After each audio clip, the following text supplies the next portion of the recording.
तो ये सबसे बड़े कौन है सबसे बड़ा मतलब बिजनेसमैन जो पैसा लगाता है इतना? तो ये मोस्टली ट्रेडिशनल बिजनेसमैन होते हैं जो जिन्होंने अभी जैसे आजकल इतना स्टार्टअप का क्रेज चला हुआ है, specially in the city of Bangalore. इतना स्टार्टअप का हर जगह, हर किसी को स्टार्टअप करना है, यूनिक बिजनेस करना है।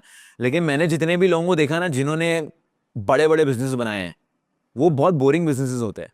मतलब वेस्ट मैनेजमेंट का बिजनेस हो गया, बोरिंग बिजनेस। एक मान लीजिए बुक पब्लिशिंग का बिजनेस हो गया, very boring business but scalable. इतने बड़े, अभी मैंने एक रिसेंटली बॉम्बे में कैफे देखा है, वो बुक स्टोर है प्लस कैफे है। अब वहां पे आप जाके, बुक स्टोर है, बुक भी पढ़ सकते हो, कॉफी भी पी सकते हो, बट उसका मार्केट कितना छोटा है। एक तो सबसे पहली बात, कॉफी आजकल लोग जो है टपरी वाली प्रेफर करते हैं, आपका मार्केट ऑलरेडी छोटा हो गया। उसके बाद अपने उस साथ में बुक स्टोर भी डाल दिया। अब अगर मुझे बुक खरीदनी है, मैं बुक खरीदने आऊंगा, मैं कॉफी पीने थोड़ी आऊंगा। मेरा एजेंडा क्लियर है कि मुझे बुक खरीदनी है, मैं वहां बुक खरीद के चला जाऊंगा। मैं थोड़ी ना वहां बुक लेके कॉफी पीने बैठा हूँ। राइट। तो लोगों को ऐसा लगता है मेरा आइडिया यूनिक है ना, मैं बहुत बड़ा बिजनेस कर सकता हूँ। एक्चुअली द ट्रूथ इज कि आपका आइडिया जितना बोरिंग है, उतने ज्यादा लोग आपका आइडिया बाय कर पाएंगे और उतना बड़ा आपका बिजनेस बन पाएगा। यूनिक आइडियाज जो होते हैं ठीक है, बट आपको ये देखना है कि आपका आइडिया कितना ज्यादा स्केलेबल है। तो जितने भी बड़े बड़े बिजनेस मैंने देखे हैं जिन्होंने बनाया है करोड़ों करोड़ों में बिजनेस, वो बहुत बोरिंग बिजनेस। दो चार बिजनेसेस नाम बताओ ना। जैसे मैंने बोला वेस्ट मैनेजमेंट का बिजनेस है। अब वेस्ट हर इंसान प्रोड्यूस करता है। 10-10 किलो का कचरा जो है एक इंडियन हाउस होल्ड फेंक देता है दिन का, उसका मैनेजमेंट का आपने बिजनेस बना लिया, बोरिंग बिजनेस है। बैंकिंग, हर इंसान बैंक अकाउंट खोलता है, हर इंसान जो है ट्रांजैक्शन करता है।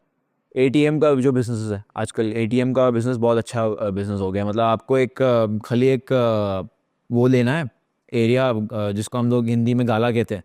एक आपको प्लॉट लेना है, जो भी है वो तेरे उतना स्क्वायर फीट होना चाहिए, उसमें आप बैंक के साथ अप्लाई कर सकते हो आपका एटीएम, आपको पर ट्रांजैक्शन कुछ 20 रुपए मिलता है। वो भी एक बहुत बड़ा boring business but big business, everybody uses it. सबसे बड़ा जो रिचेस्ट मैन है इंडिया का, मिस्टर मुकेश अंबानी, जियो, बोरिंग बिजनेस। टेलीकॉम, हर इंसान फोन यूज करता है, हर इंसान इंटरनेट यूज कर सकता है।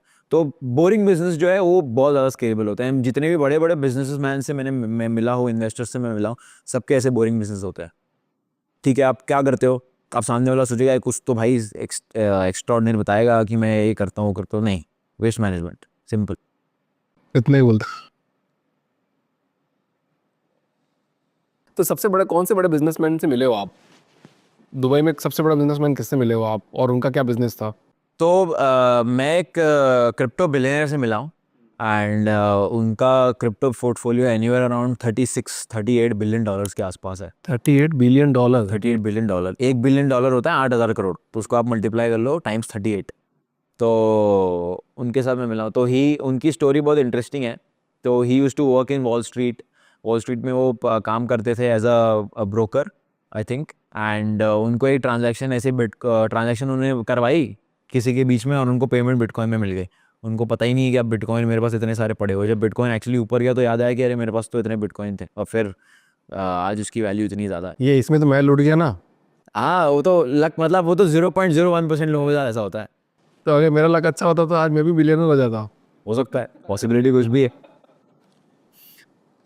चलो उमर यार, ये तो अपन ने बात कर ली ट्रेडिंग के बारे में, ये सब के बारे में। बहुत मतलब काफ़ी नॉलेजेबल थी चीज़ मेरे लिए तो। बट मैं बोलता मतलब ये आपने 22 साल की उम्र में इतना सब कुछ किया है, तो मतलब फैमिली बैकग्राउंड क्या है? कहाँ से आए हो आप? क्या हुआ आपके साथ ऐसा? तो मैं भिवंडी का नाम का एक शहर है, वहाँ से बिलोंग करता हूँ। बॉम्बे से ऑलमोस्ट 30-35 किलोमीटर दूर है, 2 घंटा दूर है by road. Very small town. वहाँ पे मेनली लेबर क्लास लोग, जो इंडस्ट्रियल एरिया है, वहाँ पे फैक्ट्री बहुत ज़्यादा है। भिवंडी जो है आई थिंक एशिया का सबसे बड़ा टेक्सटाइल एक्सपोर्टर है। वहाँ पे सब मेजॉरिटी ऑफ द एशिया का टेक्सटाइल उधर ही बनता है। तो इंडस्ट्रियल सॉर्ट ऑफ एरिया है, वहाँ से मैं बिलोंग करता हूँ। और जब मैं आई थिंक 12 साल का था, 2014 की बात है, 2014 में मेरे फादर का बाहर अफेयर चल रहा था। एंड जब मेरी मम्मी ने उनको कन्फ्रंट किया तो बहुत ज़्यादा वायलेंस हुआ घर में। वो सारी चीज़ें मैंने देखी। फिर उसके बाद हमें घर से निकाल दिया गया, हम लोगों ने घर छोड़ के चले गए, बिकॉज हमको फादर के साथ रहना नहीं था, बिकॉज अब्यूज़ देखने को मिल रहा था, मम्मी के साथ ऐसा ट्रीटमेंट था। तो फिर हम लोगों ने वो घर छोड़ दिया। तो हम अपने रिलेटिव्स के घर पे इधर उधर दरवाज़ा खटखटा के घर पे रहते थे रिलेटिव्स के। तो वहाँ पे हमें बहुत गंदा ट्रीटमेंट मिला था। हमारे एक फैमिली के रिलेटिव थे, उन्होंने हमें बहुत गंदी तरीके से ट्रीट किया था, जबकि उनके पास पैसों की कोई कमी नहीं थी, बड़े घर में बड़े बंगले में रहते थे। हमें एक छोटा सा रूम दिया गया था, हमें रूम से बाहर निकलना अलाउड नहीं था, हमें घर का बचा हुआ खाना मिलता था, हमें कभी कभी, अब वो उस रूम में बाथरूम नहीं था तो हमें बाहर का बाथरूम भी यूज़ करने नहीं देते थे कभी कभी। बहुत घटिया एक्सक्यूजेस थी कि अभी काम चल रहा है, ये हो रहा है, वो हो रहा है। तो बहुत गंदा ट्रीटमेंट देखने को मिला था द वेरी यंग एज। और मैंने जब ये सब देखा तो मुझे दिमाग में एक ही चीज़ आई कि यार मुझे समझ में आ गया कि आपके पास अगर पैसा नहीं है ना तो आपकी कोई इज्जत नहीं करेगा, आपको कोई इंसान की तरह भी नहीं देखेगा। और मेन रीज़न मेरा ये था कि मुझे मेरी मम्मी को ऐसे ट्रीटमेंट झेलते हुए नहीं देखना था कभी। तो मैंने डिसाइड कर लिया था कि जो करना पड़े मैं कर लूँगा, but I will make sure कि आज के बाद मुझे और मेरी मम्मी को कोई ऐसा ट्रीटमेंट ना दे। एंड वहाँ से जो है मेरा जो जर्नी हुआ पैसा कमाने का, वहाँ से मुझे मोटिवेशन आया पैसा कमाने का।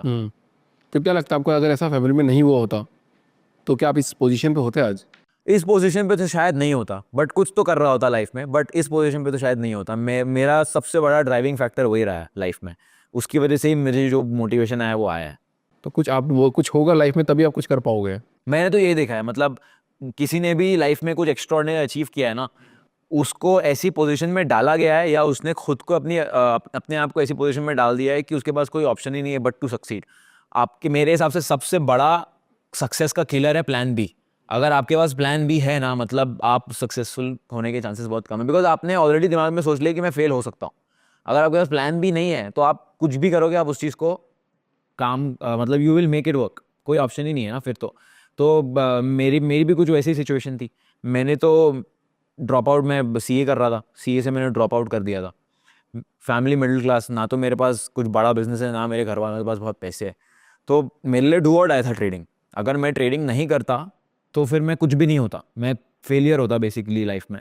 तो मेरे पास वो प्लान भी था ही नहीं, क्योंकि आप जब सीए करते हो आप, तो सीए में आप 12th क्लियर करते हो, आपको 3 लेवल एग्जाम देने होते हैं, उसके बाद जाके आपके पास सीए का टैग लगता है।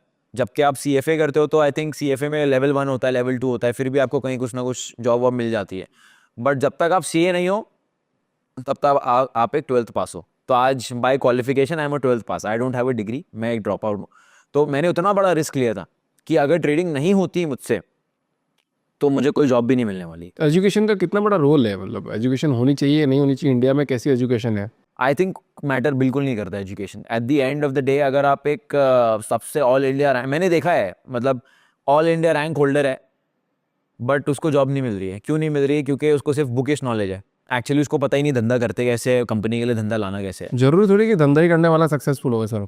At the end of the day आप कोई भी चीज़ कर रहे हो, आप किसी के बिजनेस में कंट्रीब्यूट कर रहे हो, आप किसी के बिजनेस में डायरेक्टली या इनडायरेक्टली कंट्रीब्यूट कर रहे हो। तो आई थिंक ज़रूरी है बिजनेस का माइंड होना, बिजनेस माइंडेड होना सबसे ज़्यादा ज़रूरी है, बिकॉज सबको होना ज़रूरी है। क्योंकि एंड में पैसा आपको आप जो भी कर रहे हो क्यों कर रहे हो? पैसा कमाने के लिए कर रहे हो। पैसा कहाँ से आ रहा है? पैसा आ रहा है, कोई तो सर्विस या प्रोडक्ट बिक रहा है और कोई और खरीद रहा है, तब जाके घूम फिर के पैसा आपकी जेब में आ रहा है। अगर मैं कंपनी के लिए जॉब कर रहा हूँ और वो कंपनी बंद पड़ जाती तो मेरी जॉब गई, मेरी सैलरी गई, मैं पैसा नहीं कमा पाऊंगा। इवन तो मेरा डायरेक्टली कोई बिजनेस में रोल नहीं है, मैं शायद कोई टेक का बंदा हो या डेवलपर हूँ, बट मैं जो कंपनी के लिए डेवलपर हूँ वो बिजनेस रन कर पा रही है तो मुझे सैलरी आ रही है, अदरवाइज सैलरी भी बंद हो जाएगी।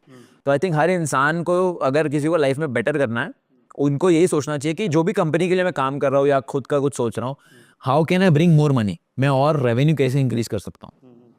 बट मेरा ऐसा मानना नहीं है, मतलब मुझे तो ऐसा लगता है कि मतलब ये जहाँ पे अगर ये फोटोग्राफर बैठा वो भी सक्सेसफुल है, अगर कंटेंट राइटर बैठा वो भी सक्सेसफुल है। जरूरी नहीं मतलब आप इतना करोड़पति बन जाओगे। आप एक इंटरव्यू देखोगे राशिमानी का पॉडकास्ट में, जिन्होंने हॉटमेल बनाया वो आए थे, उन्होंने बोला कि यार मैंने यॉट खरीद ली, 20 मिनट यॉट में रहा, उसके बाद क्या?